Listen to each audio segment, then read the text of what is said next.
Et nous retrouvons Philippe avec son billet d'humeur à 7h11. On va se mouver le body. Exactement. Décidément, la France est le pays des paradoxes. Vous allez me répondre, comme dirait l'autre, et alors ?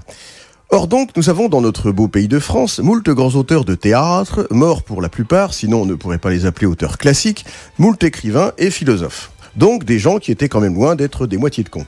Ou qui étaient, je viens de préciser qu'ils sont morts, qui ont des noms de rues, de boulevards, de fauteuils, de théâtre, enfin de fauteuils et ou de théâtre, pas de sièges de théâtre.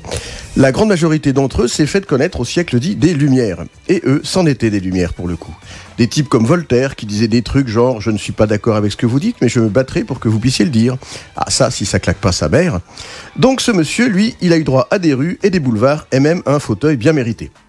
Alors pas à l'Académie française, mais un fauteuil où qu'on s'assoit dessus. Chez une célèbre marque suédoise, par exemple, il y a des fauteuils Eckerö, Söderham, Pohang, Knesset, et j'en passe. Et bien chez nous, on a des fauteuils Voltaire. Et ceci dit, c'est tout de même vachement mieux comme ça. Personnellement, je me félicite qu'il ne soit pas appelé Knesset ou Pohang, par exemple, parce que c'est vachement plus difficile à prononcer. Bon, enfin bref, je m'égare. Pourquoi je vous parle de tout ça, allez-vous me demander ? Parce qu'un de nos grands auteurs de théâtre, lui, doit, à mon avis, se retourner dans sa tombe comme un ventilateur. Déjà parce qu'on a donné son nom à une cérémonie d'autocélébration chiante à mourir, avec un gugus à roulette qui vient vous couper le sifflet si vous êtes trop poli trop longtemps, parce qu'il y en a qui attendent derrière, non mais des fois. Et pour le coup, j'aimerais bien qu'intervienne un Voltaire à roulette lui aussi, qui viendrait lui coller un bourre-pif en lui disant qu'il vient se battre pour que l'heureux primé ou l'heureux primé puisse venir finir sa tirade jusqu'au bout.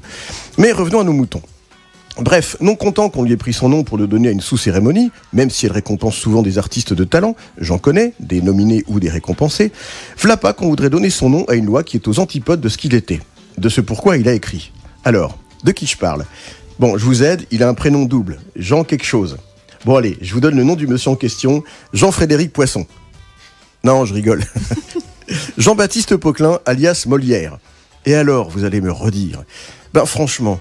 Donner le nom d'un homme qui s'est battu toute sa vie pour dénoncer à travers ses pièces la connerie et la bassesse humaine à une loi qui va empêcher de travailler des personnes qui ne parlent pas ou mal le français, c'est à tomber le cul assis sur son fauteuil Voltaire, non ? Enfin, quand je dis empêcher, c'est carrément interdire. Mais si, je vous assure, c'est tout à fait vrai. Si vous ne parlez pas justement la langue dite de Molière, eh bien la loi dite Molière vous interdira de travailler. Ah bah oui, c'est dangereux, vous vous rendez compte ? Imaginez qu'un truc tombe de je ne sais où, le travailleur étranger, si c'est pas par exemple ce que veut dire attention, il meurt écrasé. Eh oui, ça va loin ça. Il y a de brillants esprits qui sont capables de pondre des inepties pareilles. Alors ceci dit, il est à souligner que les entrepreneurs de BTP sont vent debout, si on peut dire, contre cette mesure qui les priverait de main-d'œuvre qualifiée et bon marché. Bon, faut dire que pour eux, un travailleur qui ne connaît pas le mot augmentation, sécurité, grève, droit du travail et tout ça, c'est quand même plus facile qu'un emmerdeur francophone. Eh bien, comme dirait Coluche, je répondrai « Les Français, je les parle très mieux que vous et je vous merde ». Bravo. Merci. Oui, voilà. Quand j'entends les applaudissements, je regarde par la fenêtre, j'ai toujours l'impression que c'est un bruit de flotte. C'est toujours impressionnant. Voilà. Merci. Pauvre Molière.